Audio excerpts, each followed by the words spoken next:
How's it going, everybody? Welcome back to the channel. It's your boy PawRado, and we're back at it for another video. So today we're hopping in. We're going to discuss the latest chapter 125, what I liked about it. This was definitely action packed, a lot of stuff on there, a lot of character growth that we're seeing from everybody, and we got some snippets of everything that was going on the different floors as well via Luffy and Momo. But we'll get to that here in a second. But if you guys are new to this and want to see more, make sure to go down and hit that like button. And if you're new to the channel and you're catching this live with me, make sure to hit that like button. It would definitely mean a lot to me. Make sure to subscribe to the channel if you are new. It definitely helps out with everything, and also much appreciated if you guys join the PawRado gang.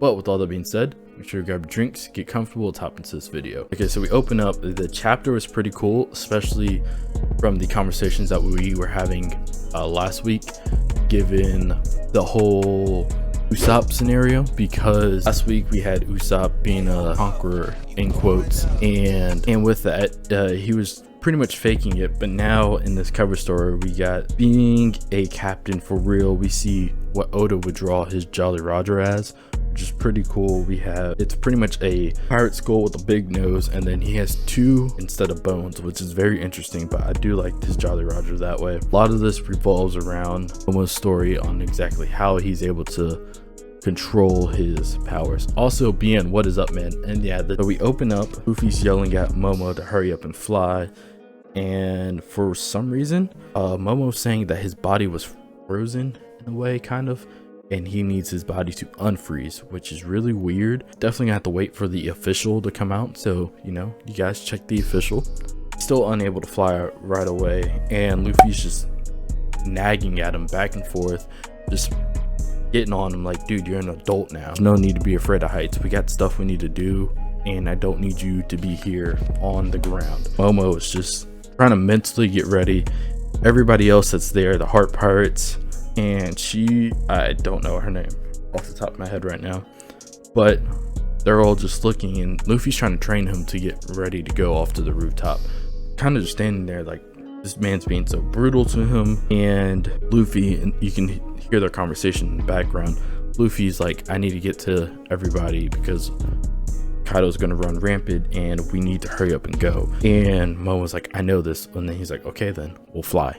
Also, short break, just want to say, if you guys want to read along or want to see something, the link to this is going to be in my Discord down below. So click the link in the description of the video or in the stream. I put it in the stream, and you guys can go in the Discord and read the chapter along with me as well. I forgot to mention that. But now we cut back to rooftop, and we see the ending of a clash between Yamato and Kaido. Kaido mentions something about her going on defensive, and we see something with her, and her like face shatters. So I don't know necessarily if it was like almost a substitution, but she somehow like scatters everything and goes back into one piece. No puns intended. She's a-okay, but she like kind of disappears, and then we move on forward, and she's doing like the spinning attack and then whacks Kaido in the head with a club, and it doesn't look like there seems to be like it was covered in conquerors. I don't know if it's like implied at this point because of they've been using it so long back and forth, but it is what it is with that. We get a little bit more dialogue between them, which is kind of cool. Kaido is just like trying to weaken her mental state and like bring her down, saying that the samurai don't really mess with her. She's not from Wano. They're always going to remember her as Kaido's son. There's nothing she can do to escape from that, which is weird because she refers to herself as Odin. Nora's a girl, so I want to know what's the meaning behind Kaido still mentioning that it's his son. Like, does Kaido fail to acknowledge her as a girl and as a daughter, and he just brings up a son every time? I feel like there's something in that we're missing still, and I don't know if it's the misidentity or whatnot, but I definitely want to know exactly what's going on with. And then we scroll down a little more, and they're just going back and forth, really.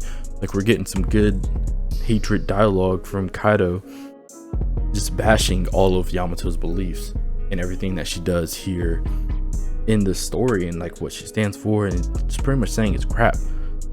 You're my child. You could impose your will, exactly what he says.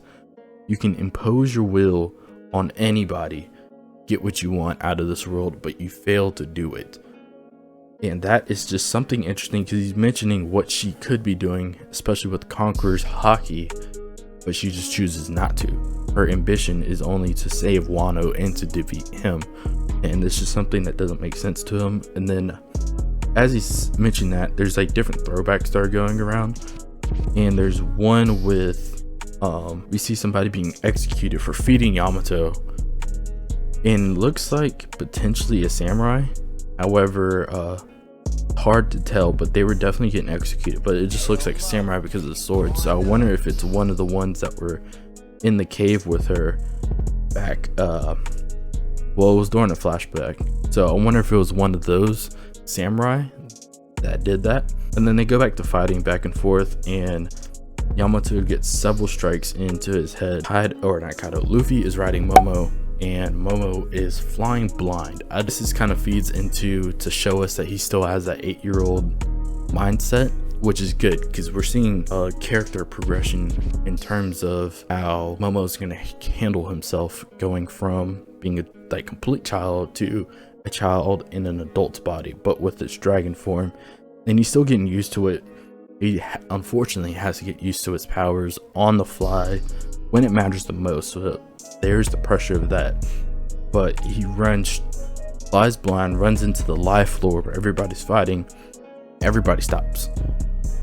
Queen spazzing, Sanji spazzing, Samurai spazzing, Marco and Izo freaking out, King is freaking out, Zoro is only worried that Luffy's on top of him, and he's wondering what Luffy's doing. And like everybody's excitement, it's like mainly Zoro sums it up. Like Zoro's like, bro, Luffy, but at the same time it's like, this is Luffy, so it's like the most random thing, but it's expected. The one thing I do and don't like about this is the surprise factor. So they have it now and it's been wasted, and they know that other things are going on right now that's going to be more important, but it also shows, kind of rallies everybody's spirit that Luffy's back riding a giant dragon that's not Kaido. So I feel like that's motivation for everybody as well. Leave the live floor, they go straight up to the next one and go to the second floor, and they're still crashing through everything. Then they fly right past Big Mom and Kid, and I like this one because we can see not necessarily a glimpse of their fight, but we can still see that it's going on still, which is really good. And they're all spazzing. Kid and Law are kind of just like, dude, what the heck are you doing riding a dragon right now?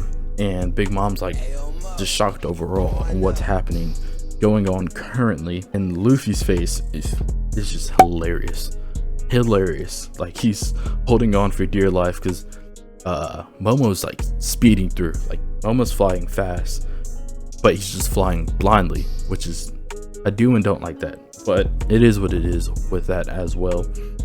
And then after they get past that point, Luffy's like, cut it out, just fly with your eyes open, it's okay. And Momo's like, something's in my eye, and Luffy's just making fun at him. Like there's a lot of Luffy's making fun of Momo at this point. He's like, no duh, you've been crashing through walls, you got wall like rubble in your eye and everything. But anyway, they go through the third floor and they're just knocking people out. Like Momo's easily getting rid of probably 70% of the fodder right now. And they got to the third floor, to the rooftop, and everybody's like, that's Kaido. And they're like, no, it's not, it's a different color dragon, and we need to get to the bottom of this on why there's two dragons in this same island right now, let alone the world, but there's two dragons in the island right now, and they're trying to figure out why. And then we get to, I think, one of the best panels. This panel, or this chapter, had like 3 like super solid panels in there that kind of had like a lot of emotional impact, I would say. And this one, you have Yamato and Kaido are back in their human form, and you get a backdrop of Momo just flying through the air in the back, and this one just looks so good. I don't know why I like this one a lot, but it looks really good. And then Yamato is about to use a move called Divine Step. It's pretty cool. You can see the conquerors oozing out of the club, which I kind of like because you're seeing that battle and the fact that her haki isn't drained yet. And I think it's either Momo or Luffy. They're asking how are they still going, and or like how are we still going, and they're planning on crashing into Momo or into Kaido at this moment. So they're flying down to him, and at this time, as they're flying down, Luffy enters Snake Man. I've been waiting to see Snake Man here in Wano. I kind of don't know why he didn't use it beforehand, but at the same time it made sense because Bound Man has more oomph. And I think that I made a prediction video about how Luffy was going to beat Kaido, and I mentioned that something along the Snake Man's and Conquerors is going to be the way on how he does it. But now I think this kind of confirms it, because Snake Man was meant for speed and observation, and I think this how he's going to beat him is not necessarily going to be Snake Man, but it's going to be something mixing his Conquerors and then using a lot more of his observation haki, mainly the future sight, to get around Kaido's brute strength. And I think that's going to be implemented here, but he hops into Snake Man while riding Momo's head, and Yamato paused on that one. Wow, I really can't believe I let that one go. But Yamato's charging at him, and then she does a white snake rush. Luffy lands a jet culverin, and another solid panel of just Kaido getting mollywopped, and gets dropped by both of them. Yamato and Luffy drop Kaido where he's at, and they reunite with each other. You get a nice panel of kind of like Luffy showing up kind of deal in Snake Man, but they get reunited. And I mentioned this during the live stream, which I'm still streaming right now, but earlier on, that Luffy's back to normal right here. And then we saw this in the anime too, whenever they were destroying the ships. It seems like after that Ryu control and training that he went through, it seems like Luffy can enter and exit these forms with less of a drawback, kind of like his year 2 training. So I'm really glad to see that he can go back and forth with that, and to see how far he can actually stretch himself before actually causing damage and having to recharge and everything. So it's very interesting to see that. And then we have Momo in the background, and then we finally get this confrontation of Kaido and Momo going back and forth. Kaido's upset that there's another dragon, pretty much more so like, being a dragon is my clout, that's my thing, and why are you here? And he's also wondering, why isn't Straw Hat dead yet? And so it's more worried about, like, you're a peach dragon, what are you? Definitely going to be a lot of stuff coming out on the channel. So if you guys are new, like I said earlier, make sure to go down, hit that subscribe button, hit the bell too, so that way you guys know whenever I'm going to post something. This review is going to be out later. We got a lot of discussions coming out. We're going to have some OBBR content coming out, so there's going to be definitely a lot to do. As well as make sure to like this stream if you're on here. If you're on Twitch, make sure to follow, and make sure to like the actual video itself whenever it drops later on today. But that is going to be it for the video portion of this. You guys have a good one. I'm out of here. Going up.